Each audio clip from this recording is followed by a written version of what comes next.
We are here a basic human IK rig of my Sylvia character, and the character has been bound to it. The head and all controllers are working. The weight painting is not quite done yet, but it's enough for me to do this practice exercise.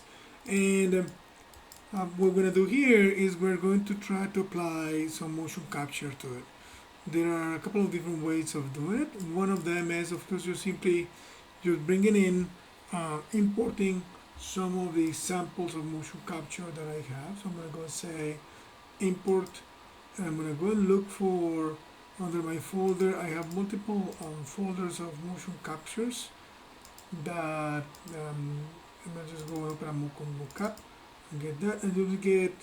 I'm going to just do one. Just want to say this fighter to import that, and that it becomes just comes in here, and it even comes with actual geometry models. If I play back, I can see the fight showing up there, and that is something that's already a sequence that has been um, generated, converted into an actual human IK format. So what I can do here is simply just take Sylvia. Sylvia now has her own control rig, and I can just simply change her control rig to use the fight sequence control rig, and that way she right away takes the motion capture from that one. This model has a little issue with the layers. Let me just get rid of these layers. That way we can play back. There it is. So now she is following exactly the motion capture.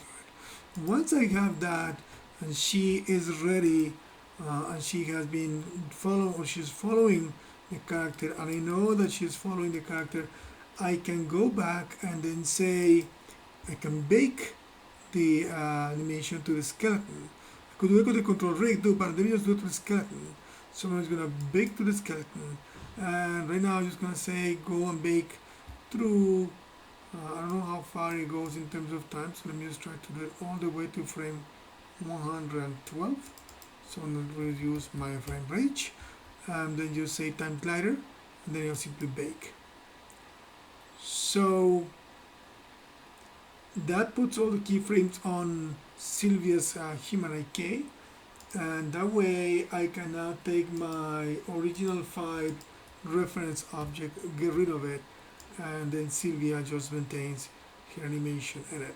I can go manually now and try to animate some of those joints that may need to be cleaned up, so that, let's say if I want to expand on animating her hands, I could try to do a little bit of a cleanup of that. So that is one way of doing it. Let me open up my file one more time and just try to do that. And here I'm back again with the rig again at its basic binding pose, and I'm going to bring in a different type of file that has a motion capture. This is more like a standard object, so I'm going to say import that, and I'm going to go and find from my examples. Actually I can go into, let's say, female, and I can go into Carol, and I'm going to try to see if I can do drawn straight. I can do any of them, but I'm going to try drawn straight to see how that goes. So that one appears right there, and if I play back, my object, my character just runs straight for a few frames. So, but this one, if I look at it, if I try to apply, there is no control rig, or there is no anything. This is just a skeleton with some motion capture, and you can see all the motion capture applied to all, baked to all the joints. So what I need to do here is I need to create a some sort of like a control rig, or a definition of a control rig, so that I can use for applying it to Sylvia.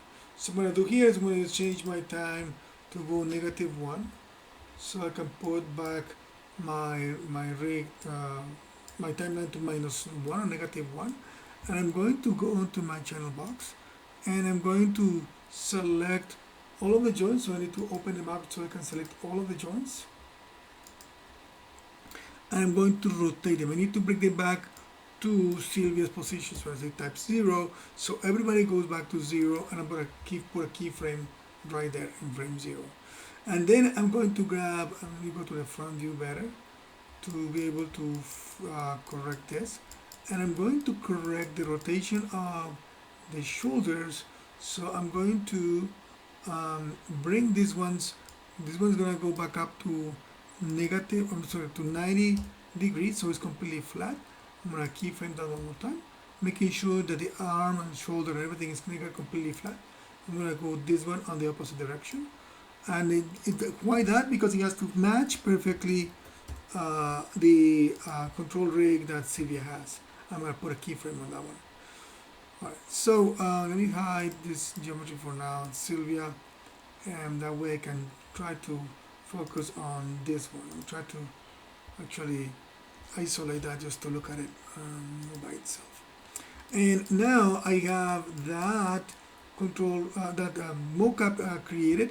So I'm going to go now to the Human IK, and I'm going to create a definition of it. So I'm going to go here to none, and let me create a character definition for it. So I select the root join, and I create a character definition. A character definition is none other than telling Human IK to adapt or apply those joins to a specific system that will be able to be connected to anybody or any character that has the Human IK. So I'm going to go and select the root join, double click on it, and then double click on the little join that is the root.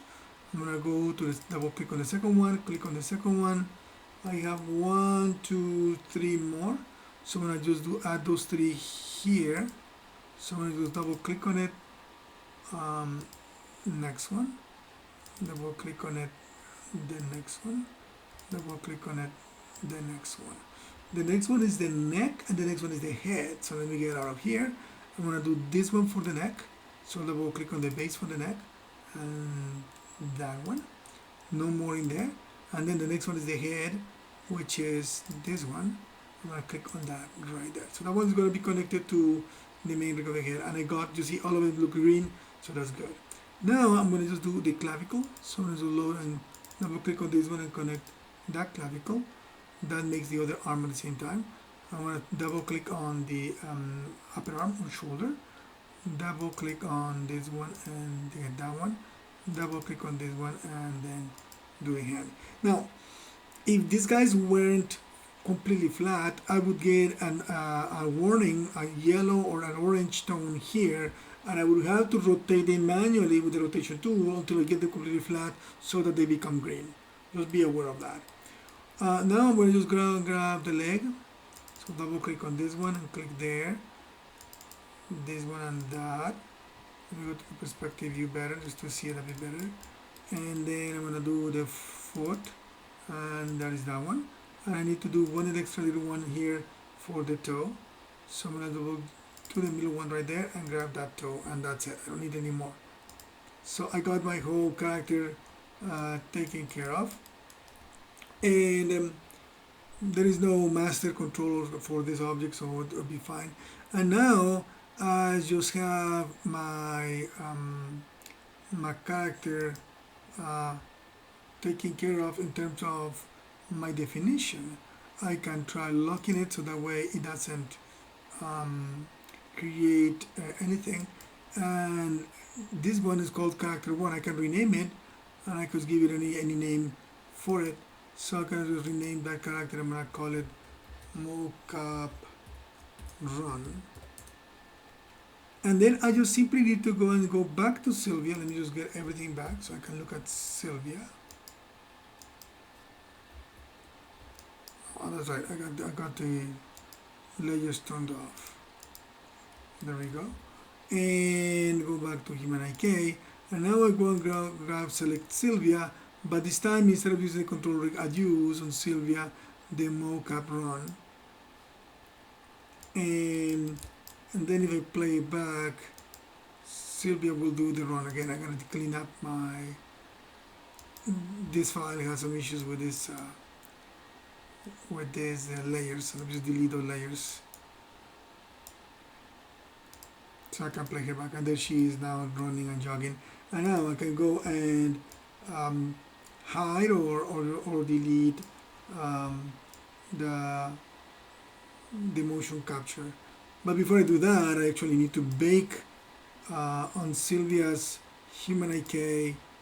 I'm going to bake again the animation to the skeleton. I'm going to do it on the time glider. Let me just make sure I can remember where it ends.